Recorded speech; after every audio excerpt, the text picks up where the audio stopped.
عالم برزخ یا قبر کی زندگی، دنیا، برزخ اور آخرت یہ تین مختلف عالم ہیں۔ برزخ انسانی زندگی کا وہ مرحلہ ہے جو دنیا اور آخرت کے درمیان ہے۔ عالم برزخ دراصل قبر ہی کی زندگی ہے۔ قبر آخرت کی پہلی منزل ہے۔ اگر کوئی اس منزل کے امتحان میں کامیاب ہو گیا تو بقیہ منزلیں بھی کامیابی سے طے کر لے گا، اور اگر کوئی یہاں ناکام رہا تو آگے بھی مسلسل ناکامیاں ہیں۔ اس لیے بدکار، فاسق و فاجر جب مجرم اور ملزم قرار دیا جاتا ہے تو اسے قبر ہی میں صبح و شام عذاب سے گزرنا پڑتا ہے، اور یہ عذاب اتنا ہی کافی ہے کہ اسے بار بار یا روزانہ جہنم کی آگ دکھائی جائے۔ اسی کو قرآن مجید اور احادیث نے عذاب قبر سے تعبیر کیا ہے، اور یہ دکھایا جانا اس لیے بڑا اہم ہے کہ آپ نے دیکھا ہوگا کہ بعض اوقات آپ کوئی خراب سا منظر دیکھ لیتے ہیں تو زندگی بھر نہیں بھولتے، اس کا آپ کے دل پر ایک گہرا اثر ہوتا ہے۔ تو بھلے انسان اس اصل جہنم میں نہ بھی پہنچے، لیکن اگر اس کو روز یہ بتایا جائے صبح و شام کہ یہ تمہارا ٹھکانہ ہے، اور جہنم پوری ہولناکیوں کے ساتھ اس کے سامنے ہو، تو کوئی عذاب نہ بھی ہو تو صرف یہ دکھایا جانا ہی بہت بڑا عذاب ہے۔ اسی کو قرآن مجید اور احادیث نے عذاب قبر سے تعبیر کیا ہے۔ آل فرعون کے بارے میں قرآن مجید کہتا ہے النار یعرضون علیہا غدوا وعشیا، سورۃ المؤمن 46۔ دوزخ کی آگ ہے جس کے سامنے یہ ہر صبح و شام لائے جاتے ہیں، جبکہ روز قیامت انہی کے لیے یہ حکم بھی ہوگا وَيَوْمَ تَقُومُ السَّاعَةُ أَدْخِلُوا آلَ فِرْعَوْنَ أَشَدَّ الْعَذَابِ، اور جس دن قیامت قائم ہوگی فرمان ہوگا کہ فرعونیوں کو سخت ترین عذاب میں ڈالو۔ عذاب قبر کے بارے میں ام المؤمنین حضرت عائشہ نے آپ سے دریافت کیا تو آپ نے فرمایا ہاں، عذاب قبر برحق ہے۔ بخاری کی روایت ہے یہ، یعنی اس پر ایمان لانا ضروری ہے۔ رسول اکرم صلی اللہ علیہ وسلم نہ صرف خود قبر کے عذاب سے پناہ مانگتے بلکہ صحابہ کرام کو بھی اس کی تلقین کرتے۔ ایک اور حدیث میں آپ نے فرمایا جب تم میں کوئی فوت ہوتا ہے تو اس کی قبر میں صبح و شام اس پر اس کی جگہ پیش کی جاتی، یعنی اگر وہ جنتی ہے تو جنت، اور اگر جہنمی ہے تو جہنم اس کے سامنے پیش کی جاتی، اور کہا جاتا ہے یہ تیری اصل جگہ ہے جہاں قیامت والے دن اللہ تعالیٰ تجھے بھیجے گا۔ انس بیان کرتے ہیں کہ نبی اکرم صلی اللہ علیہ وسلم نے فرمایا اگر مجھے یہ ڈر نہ ہوتا کہ کہیں تم عذاب قبر کے خوف سے دفن کرنا ہی نہ چھوڑ دو تو میں ضرور دعا کرتا کہ اللہ تعالیٰ تمہیں عذاب قبر سنا دے، دکھانا تو دور کی بات سنا دے۔ ان روایات سے پتہ چلتا ہے کہ ہر مرنے والا اپنے اپنے اعمال کے مطابق نعمت یا عذاب سے گزرے گا، خواہ وہ مر کر قبر میں جائے یا کسی جانور درندے کی خوراک بن جائے، یا جل کر خاک ہو جائے، یا پانی میں ڈوب کے غرق ہو جائے، اللہ ہر طرح کا عذاب دینے پر قادر ہے۔ خواب میں اگر کوئی المناک منظر دیکھ لے تو کیا وہ سخت اذیت محسوس نہیں کرتا؟ مگر دیکھنے والا یہی سمجھتا ہے کہ یہ تو سویا ہوا ہے، اسے کیا علم کہ یہ خوابیدہ شخص کتنی تکلیف سے دوچار ہے۔ اسی طرح قبر میں مردے کو بٹھانا، منکر نکیر کا اس سے سوال کرنا، پسلیوں کا آپس میں مل جانا وغیرہ سب پر ایمان لانا ضروری ہے۔ براء ابن عازب بیان کرتے ہیں کہ نبی اکرم صلی اللہ علیہ وسلم نے فرمایا یہ آیت یثبت اللہ الذین آمنوا عذاب قبر کے بارے میں نازل ہوئی۔ میت سے پوچھا جاتا ہے تیرا رب کون ہے؟ وہ کہتا ہے اللہ میرا رب ہے اور محمد صلی اللہ علیہ وسلم میرے نبی ہیں۔ اللہ تعالیٰ کے اس ارشاد سے یہی مراد ہے کہ اللہ قول ثابت کے ذریعے صاحب ایمان کو دنیا کی زندگی اور آخرت میں ثابت رکھتا ہے۔ مسلم کتاب الجنہ۔ قبر کی کچھ اور تفصیلات آپ سے ذکر کروں گی اور اس کے بعد آگے انشاءاللہ بڑھیں گے۔ قبر کے بارے میں آپ نے کیا سن رکھا ہے؟ آپ کے ذہن میں کیا معلومات ہے اس کے بارے میں؟ کوئی بتائے گا؟ یعنی جب آپ قبر کا سوچتی ہیں یا سنتی ہیں یا قبر کو دیکھتی ہیں تو پہلی بات کیا آتی ہے آپ کے ذہن میں؟ کہ مجھے بھی اس میں جانا ہی ہے اور ضرور بھیجے گی۔ ان کے ذہن میں سب سے پہلے قبر کا اندھیرا آتا ہے اور باہر نکلنے کا کوئی راستہ نہیں، آنے والی زندگی کے فیصلے کا دن ہے، تنہائی کہ معلوم نہیں یہ صاحب قبر کس حال میں ہے اور میرا کیا ہوگا۔ خوف آتا ہے ایک، اور کیا خیال آتا ہے؟ اعمال نامہ بند اور احتساب شروع. سوالوں کا جواب صحیح اسی وقت دے سکتے ہیں اگر ہم نے اس پر عمل کیا ہوگا، یعنی اس کی تیاری کی ہوگی. جدائی، دنیا سے جدائی، یعنی ایسی جگہ جہاں سے بچ کے جا سکتے ہی نہیں. بہت پہلے میں نے کسی کا ایک لیکچر سنا تھا، ایک خاتون تھی، تو انہوں نے ایک قصہ بیان کیا اپنے لیکچر میں کہ ایک شخص سے کسی نے قرضہ لیا اور وہ اس کو واپس نہیں کر رہا تھا، تو وہ قبرستان کے دروازے پہ جا کے بیٹھ گیا. میں نے لے کے قرضہ بھاگ گیا، ڈیفالٹر تھا، وہاں روز جا کے بیٹھ جاتا. کسی نے اس سے پوچھا کہ تم یہاں کیوں بیٹھتے ہو، یہاں کیا کرتے ہو؟ اس نے کہا فلاں شخص میرا قرضہ لے کے بھاگ گیا ہے اور وہ مجھے نہیں مل رہا، اور میرا یقین ہے کہ اسے یہاں تو ضرور آنا ہے، یہاں سے نہیں بھاگ سکتا.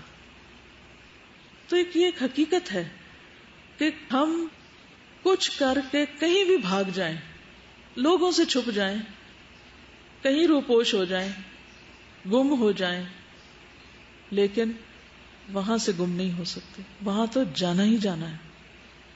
ان ھذا لہو الحق الیقین، موت یقینی حق ہے، قبر یقینی حق ہے، وہاں پہنچنا ہی پہنچنا ہے.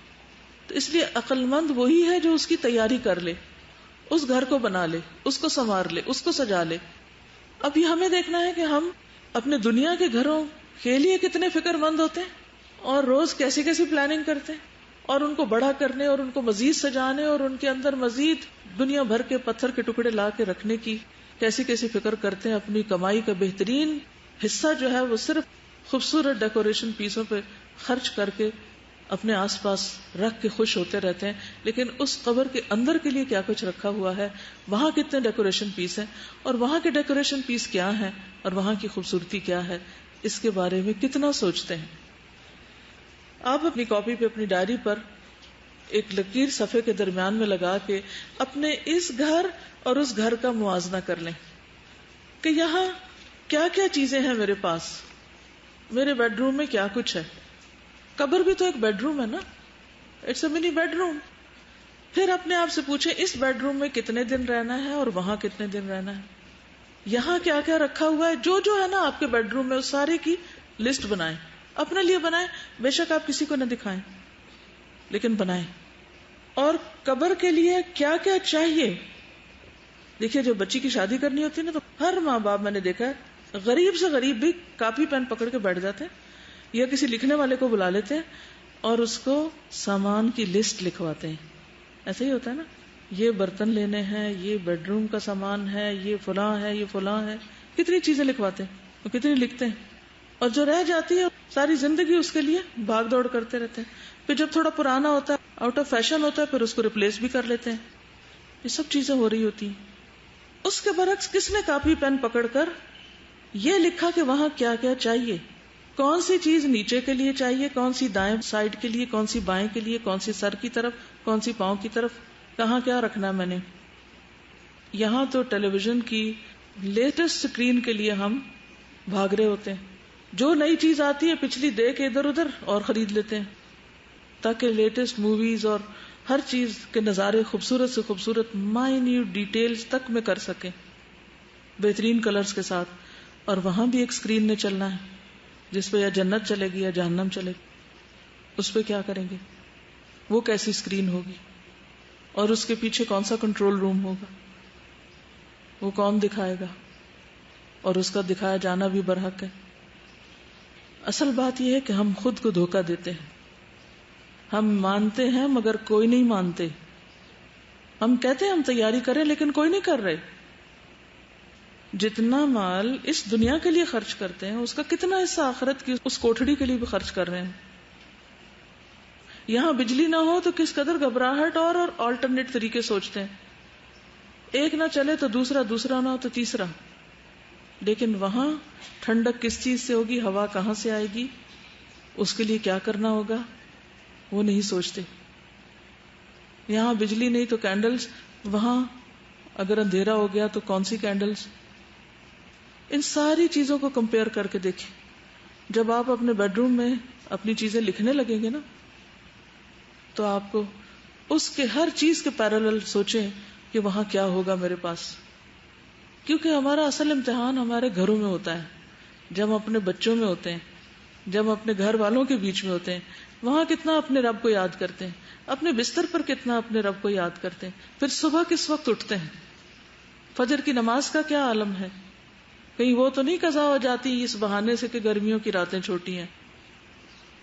اور روز رات کو لیٹ کر ضرور سوچا کریں کہ پتہ نہیں اور کتنے دن اس بیڈ پر ہوں اور کس دن ادھر منتقل کر دی جاؤں گی.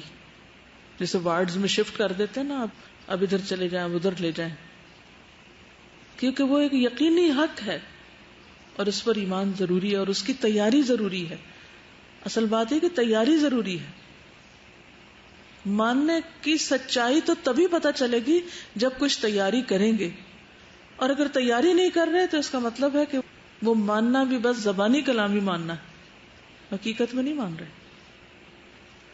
ہمیں گاڑی چاہیے ہوتی ہے نا، روز گاڑی میں بیٹھنا ہوتا ہے، تو جب گاڑی کا دروازہ کھولتے ہیں اور آج کل گرمی ہے، دھوپ ہے اور اس میں اسمیل آنے لگتی ہے اگر کوئی بھی چیز بیچ میں رہ جائے، صفائی نہ ہو، اور حالانکہ تھوڑی دیر بیٹھنا ہوتا ہے، آدھا گھنٹہ گھنٹہ، لیکن اس کے لیے کس قدر کنسرنڈ ہوتے ہیں کہ اس کو صاف ہونا چاہیے. اگر سیٹیں خراب ہو گئی تو سیٹیں چینج ہونی چاہیے، کمفرٹیبل نہیں رہی، اسپرے ہونا چاہیے. کتنی کتنی تیاریاں کرتے ہیں. لیکن قبر جس میں اس وقت تک رہنا ہے جب تک اللہ تعالیٰ دوبارہ نہ اٹھا دے، اس کے لیے کب سوچتے ہیں. نبی صلی اللہ علیہ وسلم نے فرمایا قبر آخرت کی پہلی منزل ہے، اگر وہاں نجات مل گئی تو بعد کے سارے مراحل آسان ہو جائیں گے، اور اگر وہاں نجات نہ ملی تو بعد کے سارے مرحلے دشوار ہیں.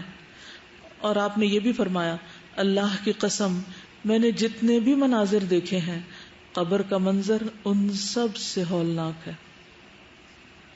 پہلی بات تو یہ کہ جب مردے کو دفن کیا جاتا ہے تو اس کا جسم جب ڈیکمپوز ہونا شروع ہوتا ہے تو آپ کو پتہ ہے کہ اس کی اسمیل کیسی ہوتی. کبھی کوئی مرے ہوئے چوہے کی یا مرے ہوئے مردار کی کوئی اسمیل دور پار کہیں سڑک سے گزرتے ہوئے گاڑی کے اندر بند شیشوں میں بھی آپ کو آ جائے تو کیسی کیفیت ہو جاتی. یہ جسموں کا حال ہونے والا ہے. ان جسموں کے لیے دنیا میں کیا کچھ کرتے پھر رہے ہیں، کتنے فکر مند ہیں، اور وہاں کیا حال ہونے والا ہے جبکہ کوئی عزیز ترین پیارا بھی پلٹ کے نہ دیکھے گا.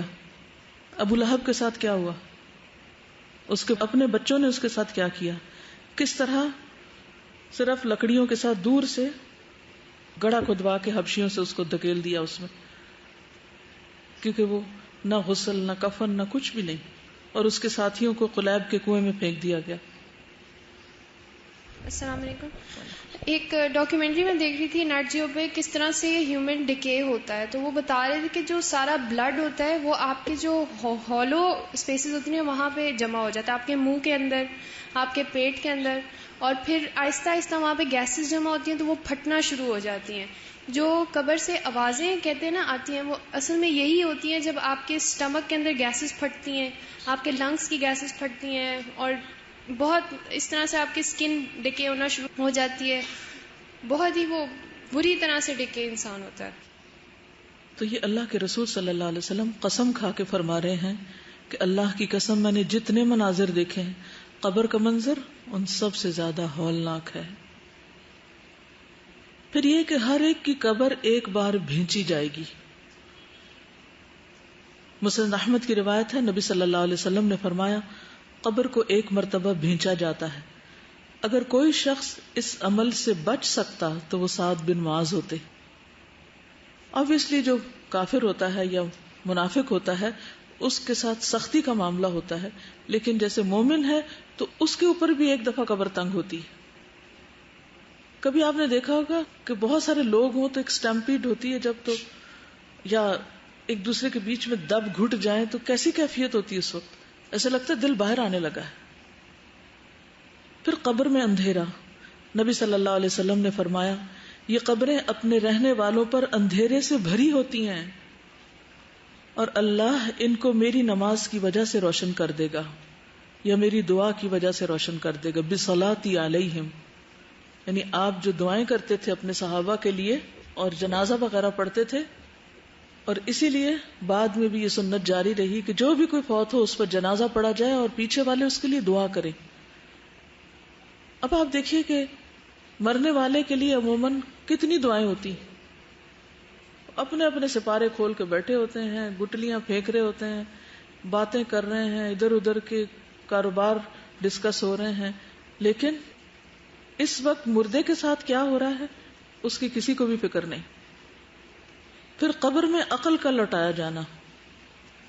مسند احمدی کی روایت ہے, عبداللہ بن عمر کہتے ہیں ایک مرتبہ رسول اللہ صلی اللہ علیہ وسلم نے قبروں میں امتحان لینے والے فرشتوں کا تذکرہ کیا. عمر رضی اللہ عنہ کہنے لگے, اے اللہ کے رسول صلی اللہ علیہ وسلم, کیا اس وقت ہماری عقلیں لوٹا دی جائیں گی؟ یعنی ہم سینسز میں ہوں گے, ہمیں پتہ چلے گا کہ یہ کیا ہو رہا ہے؟ آپ نے فرمایا, ہاں بالکل آج کی طرح. جیسے آج ہم دیکھتے, سنتے, سمجھتے اور ہر چیز کو محسوس کرتے ہیں, اسی طرح وہاں بھی عقل لوٹائی جائے گی. اور اس کا لوٹایا جانا یا دوسرے لفظوں میں روح کا لوٹایا جانا اسی مقصد کے لیے. پھر صحابہ کرام جو تھے وہ قبر سے خوف کھاتے تھے, حالانکہ ان کے لیے کیا سرٹیفکیٹ جاری ہو چکا تھا, رضی اللہ عنہم ورضوا عنہ. حضرت عثمان رضی اللہ تعالیٰ عنہ کے بارے میں آتا ہے کہ جب وہ کسی قبر پہ رکتے تو اتنا روتے کہ داڑھی تر ہو جاتی. کسی نے ان سے پوچھا, جب آپ جنت اور جہنم کا تذکرہ کرتے ہیں تو تب تو نہیں روتے اور اس سے رو پڑتے ہیں؟ اللہ کے رسول صلی اللہ علیہ وسلم کے صحابی ہیں, آپ کی 2 بیٹیوں کے شوہر ہیں, خلیفہ ثالث ہیں, اور اللہ کی خشیت آپ دیکھیں. ہمیں کیوں نہیں نظر آتی؟ ہم کیوں اتنے سنگ دل ہیں؟ کیا ہم ان سے زیادہ نیک بن چکے؟ انہوں نے کہا, رسول اللہ صلی اللہ علیہ وسلم نے فرمایا, قبر آخرت کی پہلی منزل ہے, اگر وہاں سے نجات مل گئی تو بعد کے سارے مرحلے آسان ہو جائیں گے. عمرو بن العاص کہتے ہیں, جب میرا انتقال ہو جائے تو میرے جنازے کے ساتھ نہ کوئی رونے والی ہو نہ آگ ہو. یہ دور جاہلیت کا طریقہ تھا کہ جنازے پہ یہ 2 چیزیں ساتھ لے کے جاتے تھے, رونے والی عورتیں جو بین کرتی جاتی تھیں اور آگ بھی لے کے جاتے. جب تم مجھے دفن کر دو تو مجھ پر مٹی ڈال دینا, اس کے بعد میری قبر کے ارد گرد اتنی دیر ٹھہرنا جتنی دیر میں اونٹ ذبح کر کے اس کا گوشت تقسیم کیا جاتا ہے, تاکہ تمہارے قرب سے مجھے انس حاصل ہو اور میں دیکھ لوں کہ میں اپنے رب کے فرشتوں کو کیا جواب دیتا ہوں. یہ دراصل ان کے فکر کو ظاہر کرتا ہے کہ انہیں کتنی فکر تھی, حالانکہ باہر والے اندر والے کے لیے کچھ نہیں کر سکتے سوائے دعا کے, لیکن انہیں اتنا یقین تھا کہ حساب بھی ہوگا اور جواب بھی دینا ہوگا.